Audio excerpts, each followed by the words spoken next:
So welcome to the next class of macroeconomics. आज की class में हम स्टार्ट करने जा रहे हैं चैप्टर बैंकिंग।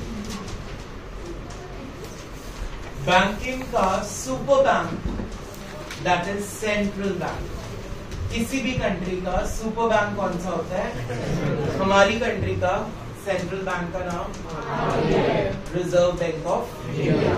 ठीक है, आज की क्लास में हम डिस्कस करेंगे कुछ फंक्शंस इसके, जिसमें से सबसे पहला फंक्शन हमने क्या लिखा था नोटबुक्स पे? Bank of issuing notes. जैसे कि मैंने पुरानी क्लास में भी बताया है तुम्हें कि जितनी भी करेंसी नोट्स हैं अबव 50 रुपीज इन वैल्यू, वो इशू कौन करता है? Reserve bank of India. और उससे कम वाली चीजें जो है that is issued by the body of the government which is called ministry of finance. जो 1 रुपए का सिक्का हो गया या 50 रुपीज तक के जितने नोट्स हैं वो मिनिस्ट्री ऑफ फाइनेंस इशू करेगा, सारे कॉइन्स भी और 50 रुपीज से नीचे वाले नोट्स भी। लेकिन उसके ऊपर जितने भी करेंसी नोट्स हैं उसको कौन इशू करता है? आरबीआई। अब आरबीआई के पास ना बहुत सारा लीगल रिजर्व पड़ा है, बहुत सारे रिजर्व्स पड़े हैं। सिर्फ इंडियन करेंसी नहीं पड़ी, उसके पास बाहर के भी बहुत सारे फंड्स पड़े होते हैं। क्लियर हो गया?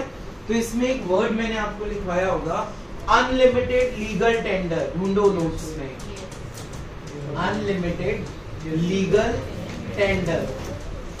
इसको अंडरलाइन कर लो, ये कीवर्ड है इसका, अनलिमिटेड लीगल टेंडर। मिल गया बेटा? चलो ऊपर मुंह करो फटाफट से, बाद में देखना राशन। अब आरबीआई के पास 200 करोड़ का रिजर्व ऑलरेडी पड़ा होता है। जब जोत सिंह कितने का? 200 करोड़ का ऑलरेडी रिजर्व, हमारी करेंसी जो है वो ऑलरेडी प्रिंटेड पड़ी है। ऐसा क्यों रखते हैं वो? ताकि अगर कल को कोई भी प्रॉब्लम आ जाए कंट्री के अंदर तो फंड्स फटाफट से जनरेट हो जाए। ठीक है। दूसरा, जो हमारी मनी सप्लाई है, मनी सप्लाई को इकोनॉमी के अंदर ज्यादा नहीं होना चाहिए ना कम होना चाहिए। अगर मनी सप्लाई ज्यादा हो गई, अगर नोट्स ज्यादा सर्कुलेट हो गए, अगर पब्लिक के पास पैसा ज्यादा पहुंच गया तो सब अमीर हो जाएंगे। अगर सब अमीर हो गए तो कौन सी प्रॉब्लम आ जाएगी कंट्री में? Problem of inflation. बिकॉज हमारे पास उतने रिसोर्सेस नहीं है कि हम सबकी डिमांड्स को पूरा कर सके। अगर हर एक के पास पैसा होगा, सबकी डिमांड्स क्या हो जाएंगी? इंक्रीज हो जाएंगी। और डिमांड इंक्रीज हो जाएगी लेकिन सप्लाई उतनी इंक्रीज नहीं हो पाएगी, जिसकी करके हम कौन सी प्रॉब्लम को फेस करेंगे? इन्फ्लेशन। इन्फ्लेशन का मतलब महंगाई, हर चीज का प्राइस क्या हो जाएगा? ज्यादा। समझ में आया? मनी सप्लाई को कंट्रोल ही कौन करता है? Reserve bank of India. अब वो कैसे करता है वो हम अगले पॉइंट्स में सीखेंगे। तो पहला फंक्शन क्या कहता है बैंक ऑफ इशूइंग नोट्स, कि यही एक एपेक्स बॉडी है हमारी कंट्री में। एपेक्स का मतलब होता है ह्यूज बॉडी, जिसके पास एक मोनोपोली राइट है। Monopoly means only one person has the power. Remember 11th class, one seller large number of buyers. तो RBI has a monopoly power of issuing notes. हर बंदा नोट्स इशू नहीं कर सकता। आरबीआई डायरेक्टली नोट्स नहीं देता public को, वो किसको देता है? आगे कमर्शियल बैंक्स को, एलआईसीज को। एलआईसी कंपनीज जो भी हैं, लाइफ इंश्योरेंस कॉर्पोरेशन लिमिटेड, ये आगे पैसा बैंक्स के पास पहुंचाएंगी। बैंक से आपको मिलता है, दैट इज पब्लिक को। ठीक है। या गवर्नमेंट ने अगर मान लो आरबीआई से लोन ले लिया, तो जो गवर्नमेंट के पास पैसा आया है आरबीआई से, वो गवर्नमेंट पब्लिक में बांट सकती है। कैसे बांट सकती है? तुम्हें सैलरीज देके, तुम्हें सब्सिडीज देके, तुमसे काम करवा के। तो मनी सप्लाई का मतलब ये नहीं है कि सिर्फ नोट छाप देना है बस आरबीआई का काम। उसको कितना छापना है, कितना मार्केट में सर्कुलेट करना है, कितना वापस मंगा लेना है पब्लिक से, ये सारा इसमें इंक्लूड हो गया। ज्यादा नोट छापना भी गलत है, उससे कौन सी प्रॉब्लम फेस करनी पड़ती है? Problem of inflation. Unlimited legal tender का मतलब ये होता है कि हमारे पास मनी सप्लाई बहुत ज्यादा है, इतनी है कि हम अगले आने वाले 2-3 साल का आराम से फंड अरेंज कर सकते हैं। जब इकोनॉमी के अंदर डीमोनेटाइजेशन हुई थी, जब रिजर्व बैंक ऑफ इंडिया ने ये डिसीजन लिया था, तो बैंक्स के पास एकदम पैसा नहीं पहुंच पाया। तभी एक लिमिट रख दी उन्होंने कि एक दिन में इतने नोट एक्सचेंज हो सकते हैं। Remember that stuff? फिर तुम्हें याद होगा एटीएम्स पे भी और यूपीआई पे भी एक लिमिट थी, इससे ज्यादा आप ट्रांजैक्शन को यूज नहीं कर सकते। आई थिंक आज भी 1 लाख से ज्यादा यूपीआई लिमिट नहीं है एक दिन की। 24 घंटे की एक लिमिट क्या है? ₹1 लाख। तो ये रूल्स किसने बनाए हैं? रिजर्व बैंक ऑफ इंडिया ने। समझ में आया?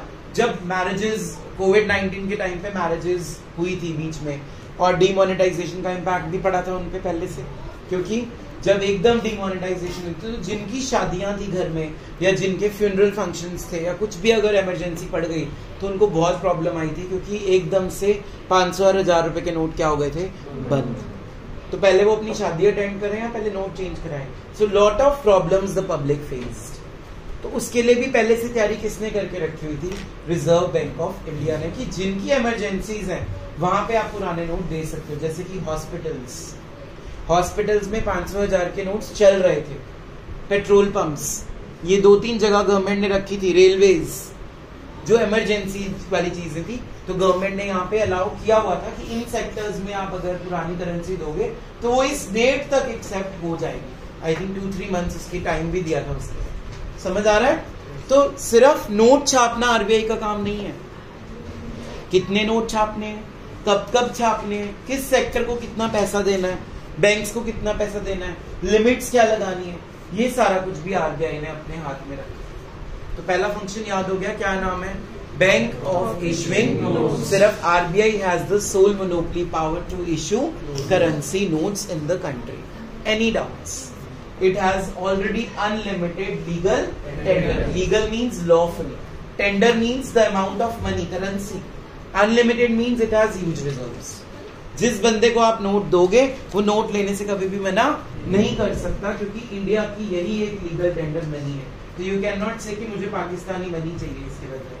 आप अगर इंडिया में रह रहे हो तो ऑब्वियसली आपको मनी कौन सी एक्सेप्ट करनी पड़ेगी, Indian currency. Any doubts? Clear हो गया फर्स्ट पॉइंट? सेकेंड पॉइंट पे आ जाओ। सेकेंड हेडिंग क्या है? मेरे को आवाज सी नहीं आई। Banker to the government. हाँ जी, इसमें 3 चीजें हैं, देखो है कि नहीं है? क्या क्या है? पहला पॉइंट क्या है? As a banker, as an agent and as an adviser. इसमें 3 कैटेगरीज हम पढ़ने वाले हैं, as a banker, as a agent and as a adviser.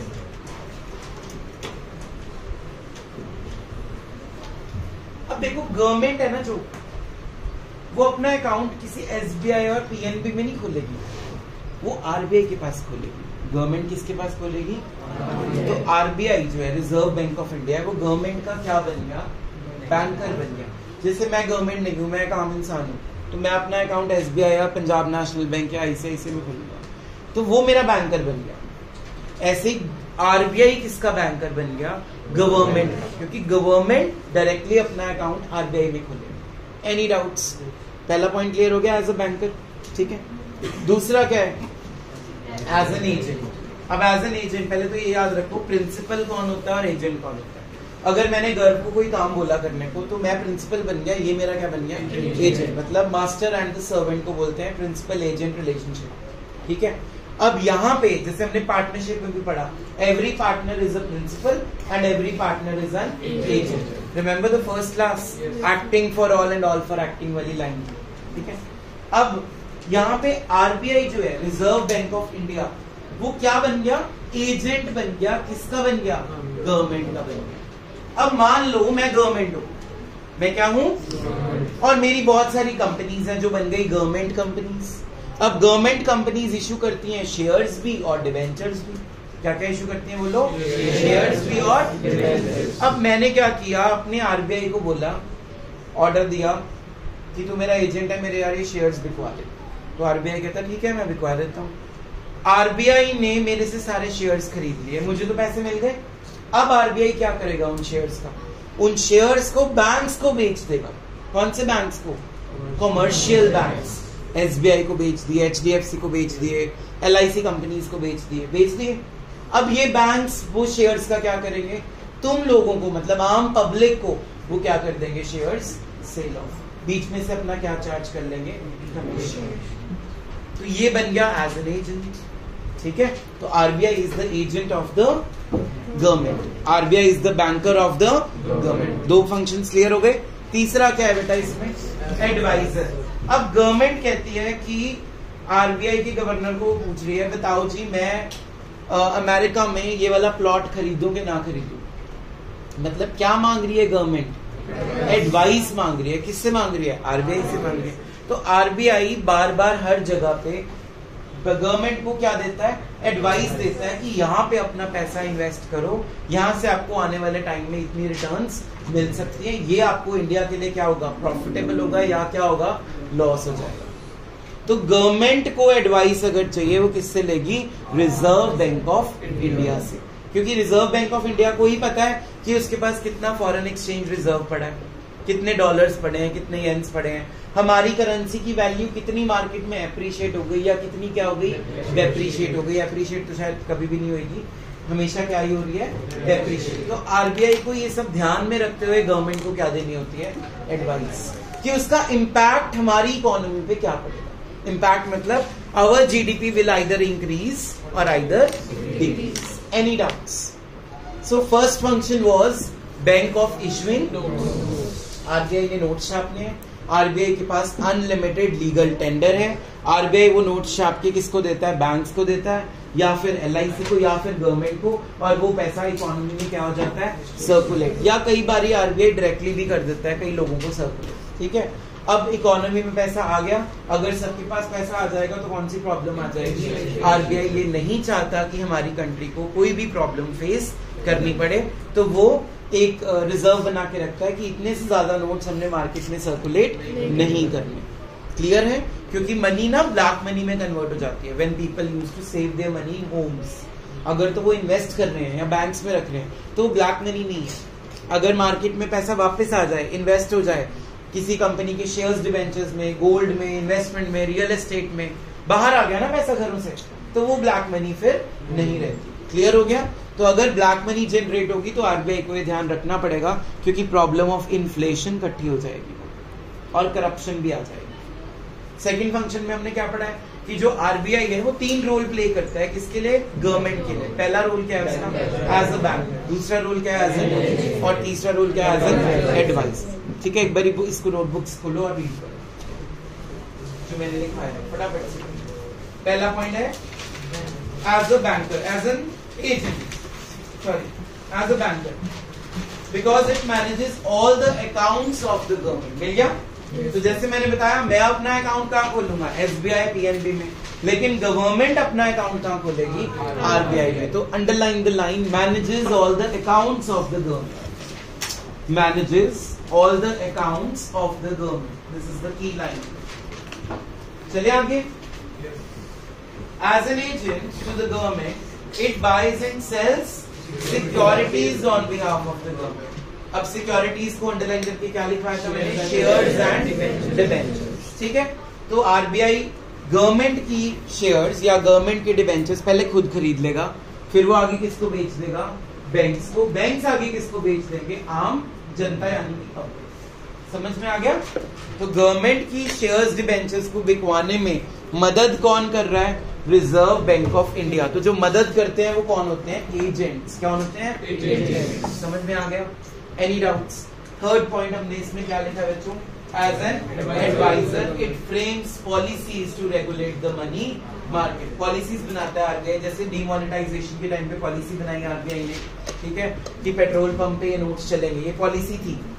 समझ में आ रहा है? उसके बाद और क्या पॉलिसी बना सकता है कि अगर इतनी मनी सप्लाई मार्केट में हो चुकी है तो हमें अभी और नोट्स नहीं छापने चाहिए। और क्या पॉलिसी बना सकता है कि इस कंट्री से हमारे को रिटर्न कम मिलेगी तो यहाँ पे गवर्नमेंट को अपना पैसा इन्वेस्ट नहीं करना चाहिए। तो जो भी पॉलिसीज एंड रूल्स बनाता है वो फिर गवर्नमेंट को मानने पड़ते हैं। Any doubts?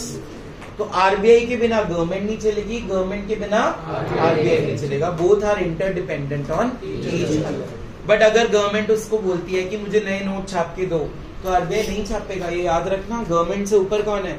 Reserve bank of India. वो नहीं छापेगा, वो मना कर देगा प्राइम मिनिस्टर को भी कि नहीं छापेंगे जी नोट्स। आप क्या ले लो हमसे? लोन ले लो, लेकिन हम नए नोट छाप के नहीं देंगे। अगर नए नोट छप गए तो मार्केट में मनी सप्लाई डेफिनेटली बढ़ेगी, जिससे ब्लैक मनी, करप्शन, बहुत कुछ बढ़ेगा और हमारा जीडीपी बढ़ने की बजाय क्या हो जाएगा? कम। हमारी करेंसी की वैल्यू एप्रिशिएट होने की बजाय क्या हो जाएगी? Depreciate. Mark this point, very important. Second function paper में आ सकता है, क्या नाम है?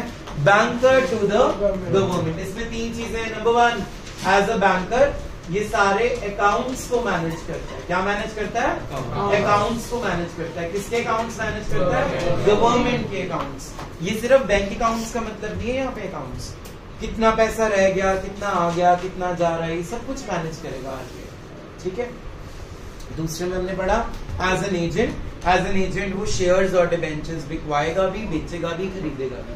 किसके शेयर्स डिबेंचर्स? गवर्नमेंट के। कौन खरीद रहा है? आरबीआई खरीद रहा है। आरबीआई आगे किसको बेच रहा है? कमर्शियल बैंक्स को। कमर्शियल बैंक से किसको मिल रहे हैं? पब्लिक। Any doubts?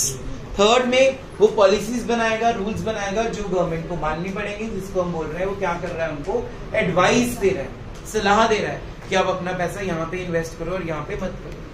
ठीक है। दो फंक्शंस हो गए। पहला फंक्शन का नाम बैंक ऑफ इशुइंग नोट्स। इसका मेन कीवर्ड क्या था? Unlimited legal tender. याद हो गया? क्या है बोलो? Unlimited legal tender. इसमें नोट छापने की पूरी मोनोपोली पावर किसके पास है? रिजर्व बैंक ऑफ इंडिया के पास। Any doubts? ठीक है। सेकेंड पॉइंट में हमने पढ़ा बैंकर टू द गवर्नमेंट। इसके अंदर 3 फर्दर सब पॉइंट्स है। पहला सब पॉइंट क्या है? As a banker. Number 2 as an agent and number 3 as an adviser. Adviser में पॉलिसीज वर्ड होगा मेन, उसको अंडरलाइन कर लेना। पॉलिसीज। चले आगे। थर्ड फंक्शन का नाम बोलो क्या है? Bankers bank and supervisory role. चलो, let's discuss this function now. Third function is bankers bank and supervisory role. हाँ जी, what do you mean by supervision? Supervision means check करना। जैसे तुम्हारी क्लास में इन्विजिलेटर आता है एग्जाम के टाइम पे। What is the duty of invigilator? To check कि कोई चीट से चीटिंग तो नहीं कर रहा, कोई शीट्स एक्सचेंज तो नहीं हो रही, कोई बोल तो नहीं रहा, कोई इनडिसिप्लिन क्रिएट तो नहीं हो रहा। तो अब यहाँ पे सुपरवाइजर कौन है? रिजर्व बैंक है। तो किस पे चेक रखेगा? कमर्शियल बैंक्स पे। कोई बैंक घपला तो नहीं कर रहा, कोई एक्स्ट्रा मनी अपने पास तो नहीं रखी हुई। समझ में आया? अब देखो, बहुत कुछ पढ़ने वाले हो तुम इस पॉइंट के अंदर। सबसे पहली टर्म समझाने लगा हूं, उसका नाम है कैश रिजर्व रेशियो। क्या नाम है बोलो? Cash reserve ratio. मैं एक छोटा सा एग्जांपल दूंगा जिससे तुम्हें समझ आएगा कि कैश रिजर्व रेशियो बहुत इंपॉर्टेंट चीज है जो मनी सप्लाई को कंट्रोल करती है इकोनॉमी। सपोज करते हैं एक एसबीआई है, उसमें एक कस्टमर है सनम, उसने अपने बैंक में 10,000 रुपए जमा कराए। कितने जमा कराए? ऐसे ही एक बंदा और है XYZ, उसने 10 रुपए जमा कराए। ऐसे ही और बंदे होंगे PQR, उसने 1 लाख जमा करा। तो अब आरबीआई ने एक रूल बनाया हुआ कि जितना कैश तुम्हारे पास आ रहा है, सिर्फ एसबीआई के लिए रूल नहीं है, सारे कमर्शियल बैंक्स के लिए रूल है। जितना भी तुम्हारे पास कैश आता है उसकी कुछ परसेंटेज ना निकाल के अलग से रख दो। इसको बोलते हैं कैश रिजर्व रेशियो। रिजर्व कर लिया। ऐसा क्यों? सोचो, किसी ने 1 रुपया जमा कराया, किसी ने 100 कराया, किसी ने 10,000 कराया। सब में से कुछ अमाउंट, सपोज आरबीआई कहता है 10% अमाउंट आप साइड पे रख दो, बाकी का जो पैसा है 90% वो आप बांट दो मार्केट में लोन्स। ऐसा क्यों कर रहा है? Why RBI is making cash reserve ratio? अगर जब बैंक लोन वगैरह देंगे तो बैठिए, गलत आंसर देंगे। दृष्टि, अगर बैंक का रखते हो जाए आगे जाके तो कुछ हिस्सा उनको कुछ। बैठिए, ये भी गलत है आंसर। Anyone else? ताकि अगर जो भी डिपॉजिटर है वो ज्यादा अमाउंट मांगे तो उसको भी दे सके। ये भी गलत है आंसर। बैठिए। हाँ जी, डिपॉजिट करता है तो वो वापस मांगेगा। Very good answer. Sit down. जो ये पैसे सनम ने जमा कराए हैं, ये कभी भी वापस जाके मांग सकता है ना बैंक से। तो अगर मान लो उसको जरूरत पड़ गई आज ही और उसने बोला 5,000 मुझे चाहिए, और ये अपने बैंक गया और बैंक कह रहा है सॉरी मैंने तो सारे लोन बांट दिए। फिर मनी चैप्टर में पढ़ा था डिमांड डिपॉजिट्स टॉपिक। जब भी आप डिमांड करोगे बैंक आपको आपका पैसा वापस दे देगा। तो उन लोगों को फेस करने के लिए कुछ रिजर्व बना दिया कि इतना रिजर्व तो रखना है। समझ आ गया? अब 10% ही क्यों बनाया? क्योंकि सारे लोग इकट्ठे नहीं आएंगे पैसे लेने। 10% is not the exact rate, रोज चेंज होता है। डेली सुबह न्यूज़पेपर में आता है कैश रिजर्व रेशियो आज के लिए इतना है, एंड रोज ये फ्लक्चुएट होता है। गोल्ड का रेट आजकल क्या हो गया? ज्यादा हो गया। क्यों हो गया ज्यादा? Due to elections in the country. ठीक है, after elections it will come down. जैसे गोल्ड का रेट फ्लक्चुएट होता है ना बेटा, वैसे ही सीआरआर का भी रेट क्या होता है? फ्लक्चुएट होता है। आज 10% है, मे बी कल 20 हो जाए, परसों 30 हो जाए, 5 भी हो सकता है अगले दिन। तो what is cash reserve ratio? हम हर बंदे के पैसे में से कुछ अमाउंट साइड पे रख देंगे ताकि कल को कोई पैसे लेने बैंक से आएगा अपना, तो हम उस रिजर्व में से उसको इजीली दे देंगे। इसको बोलते हैं कैश रिजर्व रेशियो। हर बंदे की डिपॉजिट्स में से अगर बैंक अपने पास कुछ पैसा अलग से साइड पे रख देगा, इसका क्या फायदा होगा कि आपके जो डिमांड डिपॉजिट्स है आप उनको इजीली फेस कर पाओगे। दूसरा, अगर मैं सीआरआर का रेट बढ़ा दूं, आज 10% था, कल को कितना हो गया? 20, अगले दिन कितना हो गया? 30% हो गया। अब ध्यान से एग्जाम्पल समझना इसको। पहले 10 था सीआरआर का रेट, अब कितना हो गया? 20, अब कितना हो गया? 30। एक एग्जाम्पल लेते हैं। मान लो एक बैंक के पास टोटल पैसा पड़ा 10 लाख एक दिन में। जो पैसे जमा हुए वो कितने हुए आज? 10 लाख। ठीक है, अब 10 लाख में से 30% क्या बना दिया? सीआरआर, क्योंकि किसने कहा है? तो अगर आप उसकी बात नहीं मानोगे तो आप बैंक बंद हो सकता है आपका, किसी पेटीएम बंद हो गया। ठीक है, अब 30% हमने किस में डाल दिया? कैश रिजर्व रेशियो में। कितना रह गया? मतलब 7 लाख तक का मैं क्या दे सकता हूं मार्केट में? यस और नो? अब मान लीजिए अगले दिन का रेट आ गया 45%। सीआरआर का रेट क्या आ गया बेटा? 45%। तो 10 लाख का 45%, 4,50,000 क्या बन गया? सीआरआर। अब कितने का लोन दे सकते हैं? 5,50,000 हम लोन ऑफर कर सकते हैं पब्लिक। यस और नो? तो अब ध्यान से दोनों दिन में गैप देखो, दोनों का अमाउंट तो 10-10 लाख जनरेट हुआ है, लेकिन यहाँ सीआरआर कम था, यहाँ सीआरआर ज्यादा हो गया। तो लोन पहले हम कितने दे सकते थे, अब कितने दे सकते हैं? सिर्फ हमने लोन्स को कम कर दिया ना सीआरआर बढ़ा के। तो आरबीआई ऐसा कब करेगा? जब मार्केट में कौन सी प्रॉब्लम ज्यादा होगी? इन्फ्लेशन में आरबीआई लोन्स पे डिस्करेज करता है पब्लिक को कि लोन मत लो। थ्रू सीआरआर उसने डिस्करेज कर दिया। तुम्हें तो पता भी नहीं लगा, आम जनता को तो पता भी नहीं लगा। उसने सिर्फ क्या बढ़ाया आज के डेट के लिए? Cash reserve. बट पूरी मार्केट में, पूरी मनी मार्केट में, पूरे इंडिया में जितने भी बैंक्स हैं वो उस दिन के लिए लोन्स उतने नहीं दे पाएंगे जितने पहले दिन दे पा रहे थे। तो जब लोन्स दे ही नहीं पाएंगे बैंक्स, तो लोन्स कम मार्केट में गए। लोन्स कम मार्केट में गए तो मनी सप्लाई मार्केट में क्या हो गई? कंट्रोल हो गई, कम हो गई। ऐसा क्यों कर रहा है आरबीआई? क्योंकि मार्केट में ऑलरेडी मनी सप्लाई ज्यादा थी, उसको क्या कर दिया उसने? कम कर दिया, ताकि इन्फ्लेशन जैसी प्रॉब्लम्स क्या हो जाएं? कम। समझ में आया? So RBI plays better role than our politics and the government because it tries to control the inflation and deflation. Clear? ये तो सिर्फ एक एग्जाम्पल बताया मैंने सीआरआर। ऐसे मैंने 4 एग्जाम्पल इसमें लिखवाए हुए हैं, तुम इसी पॉइंट में लिखवाए हैं। पहला क्या है? Cash reserve ratio. दूसरा क्या है? Statutory liquidity ratio. तीसरा वॉल्ट रिजर्व रेशियो। चौथा लीगल रिजर्व रेशियो। बाकियों की हम मीनिंग्स अगले टॉपिक में समझेंगे। अभी के लिए एक बहुत है, that is cash reserve ratio, ताकि इन्फ्लेशन भी ना हो इकोनॉमी में और डिफ्लेशन भी ना हो। अब एक बार हम इसको बुक से, नोटबुक से रीड करते हैं। हमने लिखा गया इस फंक्शन के अंदर। Let's read out. Bankers bank and supervisory loan. चलो पढ़े। Central bank accept deposits from the commercial banks and offers them loans. देखो ध्यान से सुनना। मान लो पंजाब नेशनल बैंक के पास पैसे खत्म होने वाले, आरबीआई ने बोला हुआ है इतना पैसा अपने पास हमेशा रखना है, लेकिन उस पैसे से भी नीचे चला गया बैलेंस। हो सकता है ना ऐसा? डिमांड डिपॉजिट ज्यादा हो गए, लोगों ने ज्यादा पैसे निकाल लिए, इलेक्शंस के टाइम पे ज्यादा खर्चा कर रही है गवर्नमेंट, तो पैसे विड्रॉ हो गए, तो पीएनबी को पैसा चाहिए।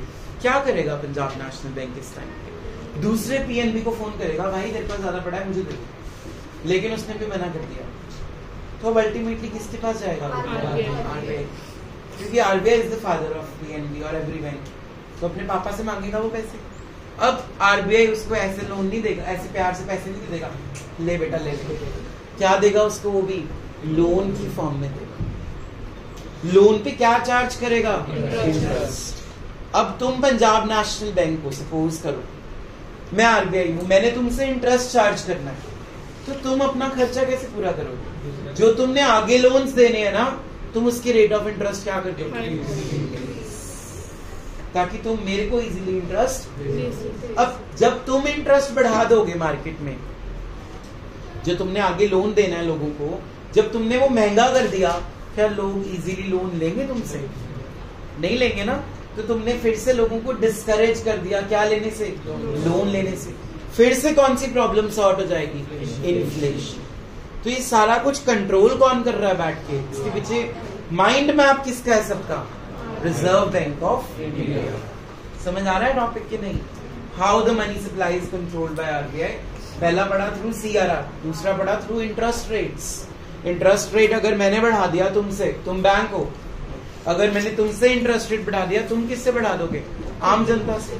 आम जनता का अगर रेट ऑफ इंटरेस्ट बढ़ गया लोन पे, वो लोन लेने से मना कर देगी। आधी जनता तो वहीं पे क्या कर देगी कि हम अभी रुक जाते हैं, अभी मार्केट स्टेबल नहीं है, अभी हम लोन नहीं ले सकते, हम इतना इंटरेस्ट अफोर्ड नहीं कर सकते। तो मार्केट में मनी सप्लाई ऑटोमेटिकली क्या हो गई? कंट्रोल हो गई। तो पहला पैराग्राफ में ये बताया गया है नोट्स के अंदर कि कॉमर्शियल बैंक को अगर पैसे चाहिए ना, वो आरबीआई से मांग तो सकता है, बट डायरेक्टली नहीं मिलेगा, with the help of loans मिलेगा। Underline loans word.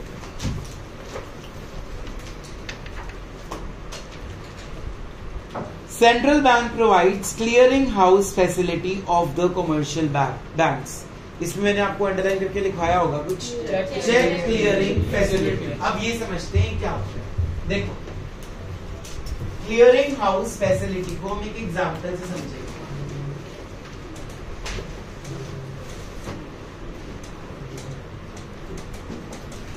मान लो मेरे पास दो फ्रेंड्स हैं, भुवनेश और एक सनम। भुवनेश ने सनम को 1000 रुपीज देने, सनम ने भुवनेश को 800 रुपए देने। ठीक है, तो what should be happening? Bhuvnesh चुपचाप 200 रुपए किसको दे दे, बात खत्म? या ऐसे होना चाहिए, नहीं नहीं पहले तू 1000 ला फिर 800 मिले, सीधा ही क्या कर दो उस अमाउंट को बैलेंस सेट ऑफ कर दो। यस और नो? अगर मैंने तुमसे कुछ पैसा लेना और तुम्हें मैंने कुछ देना भी है पैसा, तो बैलेंस क्या कर लेंगे हम? Set of. यस और नो? Be attentive. यस और नो? समझ आ गया ना? अब देखो क्लियरिंग हाउस फैसिलिटी कैसे चलती है। SBI and Punjab national bank दोनों फ्रेंड्स हैं, दोनों किसके बेटे हैं? अब जब एसबीआई के जो कस्टमर्स हैं, लाखों कस्टमर्स हैं, ठीक है, पीएनबी के भी लाखों कस्टमर्स हैं, इनको एक एक चेक बुक मिली हुई थी। यस और नो? अब मान लो भुवनेश जो है वो एसबीआई का कस्टमर है और वंश पंजाब नेशनल बैंक का कस्टमर। ठीक है, इसने चेक काटा 10,000 रुपए का और अपने एक फ्रेंड नमन को दे दिया। इसने वंश ने एक चेक काटा 20,000 रुपए का और इसने अपने फ्रेंड तरुण को दे दिया। अब ये जो चेक्स हैं ये अपने बैंक में लगाएंगे वो। अब मान लो इसका जो बैंक है तरुण का, वो एसबीआई में ही है और जो नमन का बैंक है वो किसमें है? पंजाब नेशनल बैंक में ही है। तो अब आरबीआई सोच रहा है पहले मैं इसके पैसे सॉल्व करूं, पहले मैं इसके पैसे सॉल्व करूं। वो क्या करेगा? 24 घंटे जब खत्म होंगे, उन्होंने एक अपना सॉफ्टवेयर बना दिया। आफ्टर 24 आवर्स उनकी जो वेबसाइट है ना, उस पे इंटरसेट ऑफ अमाउंट आ जाता है। कैसे? जितने चेक्स एक दिन में एसबीआई ने किसको देने होंगे? पंजाब नेशनल बैंक को। मान लो वो 1 लाख के बने, सारे कस्टमर्स के ऐड करके कितने बने 1 लाख। करोड़ों में होता है ना, मैं ज्यूम कर रहा हूँ। पंजाब नेशनल बैंक वालों ने जिन्होंने एसबीआई पे ड्रॉ किया हुआ है, मान लो वो बना 80,000। तो अब आरबीआई का रोल क्या है? आरबीआई का ये रोल है कि इनको सेट ऑफ कर दे और एसबीआई से पैसा किसमें ट्रांसफर कर दे? पीएनबी में। कितना? 20,000। वही वाली स्टोरी आ गई। पहले तू मुझे 100 रुपया दे, फिर मैं तेरे को 80 वापस करूं। बेटर क्या है? 20 रुपीज ऑलरेडी सेट ऑफ। वहां पे तो उन दोनों ने आपस में किया, भुवनेश और सनत ने, लेकिन यहाँ पे कौन कर रहा है? इसको बोलते हैं क्लियरिंग हाउस फैसिलिटी। क्या बोलते हैं? Clearing house facility. कितने बैंक है हमारी कंट्री में? बहुत सारे। अब एक बैंक ने दूसरे बैंक को पैसा देना है चेक की फॉर्म्स में, दूसरे बैंक ने पहले वाले को पैसा देना है चेक्स की फॉर्म में। वो चेक्स किसने बांटे होंगे? हम जनता ने। यस और नो? हमें तो चेक बुक मिल गई, हमने काट काट के दे दिए। लेकिन अब जब 24 आवर्स में जब वो चेक बैंक के पास पहुंचता है तो 24 आवर्स के बाद वेबसाइट के ऊपर, पोर्टल के ऊपर टोटल अमाउंट आ जाता है, कितना देना है उस बैंक को और कितना उससे लेना है। तो आरबीआई का काम क्या है? वो चेक क्लियर कर देता है विद इन 3 डेज। 3 डेज का टाइम तभी दिया गया है। देखना, कभी भी नोटिस करना, पेरेंट्स से पूछना, चेक की क्लियरेंस में मैक्सिमम डेज 7 भी लग जाते हैं कई बारी छुट्टियों के करके। वैसे नॉर्मल डेज कितने होते हैं? 3 working days, 3 to 4 working days में वो क्लियर होता है। समझ में आ रहा है? तो अगर मान लो पंजाब नेशनल बैंक ने एसबीआई को 1 लाख देना है और एसबीआई ने पीएनबी को उल्टा, उसके उल्टा दूसरे बैंक ने दूसरे को 80,000 देना है, तो वो ये नहीं कहेगा आरबीआई पहले तो 1 लाख उधर डाल, फिर वो 80,000 उधर डाल। बैलेंस क्या होगा? उनमें सेट ऑफ हो जाएगा। इसको बोलते क्या है? Clearing house facility. ये अगला फंक्शन भी है, मैंने अभी समझा दिया। क्लियर हो गया? इसके बारे में हमने क्या लिखा है बेटा? पढ़ो। Central Bank ensures that commercial banks show compliance to all the directions issued by RBI in the form of whatever the ratios are. अब compliance का मतलब होता है directions, compulsion directions. RBI ने जो एक बारी commercial bank को बोल दिया, अगर commercial bank उसकी बात नहीं मानेगा तो जैसे फादर अपने बेटे को जायदाद से बेदखल कर देते हैं, RBI उस बैंक को भी बेदखल कर सकता है। तो जितनी भी डायरेक्शंस इशू करेगा आरबीआई उसको माननी ही पड़ेगी। वो उसको नो नहीं बोल सकता, हमेशा उसका आंसर क्या होगा? यस। वो बोलेगा गवर्नमेंट के शेयर्स खरीद मुझसे, तो कमर्शियल बैंक ये नहीं बोलेगा मैंने नहीं खरीदने, उसको खरीदने ही पड़ेंगे। आरबीआई बोलेगा सीआरआर का रेट बढ़ाओ कल से, तो उसको बढ़ाना ही पड़ेगा। आरबीआई बोलेगा 20,000 से ज्यादा का लोन आज किसी को नहीं देना, तो वो नहीं देगा। तो ये क्या है? डायरेक्शंस हैं जो कौन देता है? Reserve bank of India. किसको देता है? कमर्शियल बैंक्स को। तो मैंने 4 एग्जांपल इसमें तुम्हें लिखाए हैं, CRR, SLR, world reserve and legal reserve. मैंने समझाया इनमें से एक ही है क्योंकि बाकी के 3 पॉइंट्स अगले फंक्शंस में कवर हो जाएंगे। ठीक है? Any doubts? 4th फंक्शन हमने क्या लिखा है नोटबुक्स में? पढ़ो। लेंडर ऑफ लास्ट रिजॉर्ट, बड़ा इंपॉर्टेंट फंक्शन है। लास्ट रिजॉर्ट का मतलब है फाइनल डेस्टिनेशन, आखिरी। जब बैंक्स फेल हो जाते हैं, जब बैंक्स के पास पैसा नहीं बचता, बैंकरप्ट हो गया बैंक, तब आरबीआई उसका फाइनल रिजॉर्ट है। उसकी फाइनल हेल्प कौन करेगा? आरबीआई। जैसे तुमने केसेस सुने होंगे कंट्री में, ये बैंक फ्रॉड कर गया, उसका कोई मैनेजर सारा पैसा लेके भाग गया, या एक कंपनी ने बहुत सारे करोड़ों अरबों रुपए उस बैंक में रखे थे, उसने विड्रॉ कर लिए, तो बैंक क्या हो गया? उससे फेल हो गया। तो उस टाइम पे कौन हेल्प करेगा? रिजर्व बैंक ऑफ इंडिया करेगा। कैसे हेल्प करता है रिजर्व बैंक ऑफ इंडिया? या तो उसको लोन दे देगा या उसको किसी बड़े बैंक के साथ मर्ज कर देगा। समझ आया? मुझे ये नहीं याद पीएनबी में कौन सा मर्ज हुआ है, शायद यस बैंक की एक ब्रांच हुई थी पीएनबी में मर्ज। बहुत सारे बैंक्स मर्ज हो जाते हैं, फिर उनका नया नेम आ जाता है। Axis is also merged bank. ठीक है? तो जो बैंक को लॉसेस हो जाते हैं, बैंकरप्ट हो जाता है, आरबीआई उनको जो ह्यूज प्रॉफिट्स कमा रहे हैं बैंक्स, उनके साथ आपस में क्या कर देगा? तो lender of last resort means हमारा आखिरी मालिक। ठीक है? जब कुछ नहीं सूझ रहा होता, भगवान जी हमें पास कर देना इस बार। वो आखिरी मालिक कौन है हमारा? आरबीआई, बैंक्स के लिए। Clear? So this is lender of last resort. Let's read out from the notebooks. When any commercial bank fails to get financial accommodation from any other bank, then RBI would be the last resort for the commercial bank. Central banks will give loans to the commercial banks against securities. Security रखवाएगा, मतलब गिरवी रखवाएगा, कुछ ऐसे loan नहीं देगा. Underline this line, against securities.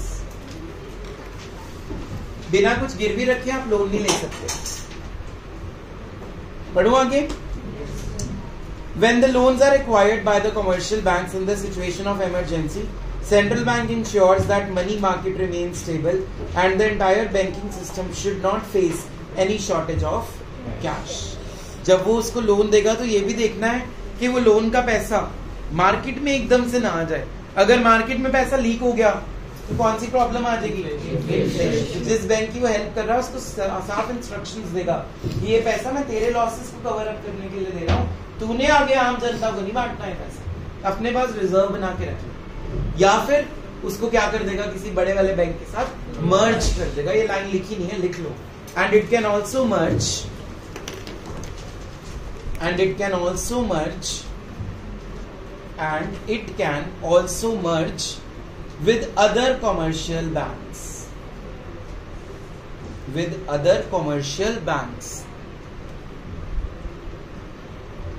ठीक है भाई, we will continue this chapter tomorrow.